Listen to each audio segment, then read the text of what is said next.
મિત્રો કેમ છો? કાચો ગુજરાતીના આપ સૌને જય શ્રી રામ. મજામાં છો? પેટ્રોલના ભાવ ઘટી ગયા, પેટ્રોલના ભાવ ઘટી ગયા, ડીઝલના ભાવ ઘટી ગયા. ઓહો, બધા ખુશે ખુશ થઈ ગયા. સરકારે જાહેરાત કરી કે 10 રૂપિયા એક્સાઇઝ ડ્યુટી અમે પેટ્રોલમાં ઘટાડી છે ને 10 રૂપિયા એક્સાઇઝ ડ્યુટી અમે ડીઝલમાં ઘટાડી છે. સામાન્ય નાગરિક વિચારે છે કે બ્રેન્ટ ક્રૂડ ઓઇલના પ્રાઇસ જે $75 હતા 108 110 ચાલે છે, એ 50% વધી ગયા છે. તો 50% જો ક્રૂડ ઓઇલના ભાવ વધ્યા હોય તો 10 રૂપિયા ઘટે કેવી રીતે પેટ્રોલ? બધાની આંખો પોડી થઈ ગઈ. મિત્રો, દાળમાં કંઈક કાઢવું છે અહીંયા.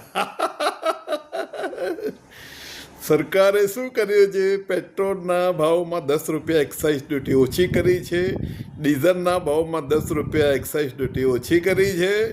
ડીઝલ જે એક્સપોર્ટ થાય છે એની એક્સપોર્ટ ડ્યુટી વધારીને 21.5% કરી છે.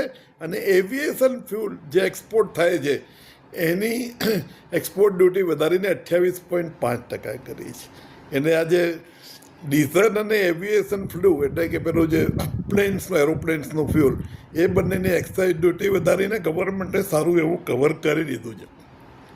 બધું કવર નહીં થાય, કારણ કે એક્સપોર્ટ તો એક નાનો કોમ્પોનન્ટ છે અને કન્ઝમ્પશન તો બહુ મોટું કન્ઝમ્પશન. એટલે સરકારને એક્સાઇઝ ડ્યુટીમાં સારો એવો માર પડશે, પણ કસ્ટમરને કોઈ ફાયદો નથી ભાઈ. કેમ? કારણ કે ઓઇલ કંપનીઓ IOC, BPCL, HPCL ખૂબ લોસ કરી રહી છે અત્યારે. કારણ કે એ લોકો જે ક્રૂડ $75 ખરીદતા હતા એ હવે $108 ખરીદે છે. મિત્રો, 50%નો એમનો ભાવ વધારો છે, એમનો લોસ બહુ વધી ગયો છે. એમને રાહત આપવા માટે સરકારે એક્સાઇઝ ડ્યુટી ઓછી કરી છે. જે 10 રૂપિયા સરકારે જે ઘટાડે પેટ્રોલ ડીઝલના પર લીટરે, એ ઓઇલ કંપનીઓએ વધારી દીધા. ને પેટ્રોલ પંપ પર જશો તો એ જ ભાવે પેટ્રોલ મળશે, એ જ ભાવે ડીઝલ મળશે.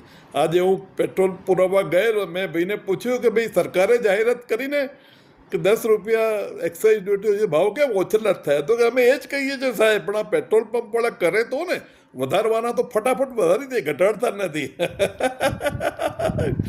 હજી આ અજ્ઞાન ઘણી બધી દિશામાં ચાલી રહ્યું છે ને મને લાગે હું સ્પષ્ટતા કરી દઉં મામલા ક્યાં હે. કારણ કે સીતાબેનનો તો નિર્મલા સીતાબેનનો તો ગણિત બહુ પાકું હોય, આપણા બધાનો કોઈ ક્લાસ ના આવે એમાં છે. Okay, thank you so much. So nice of you.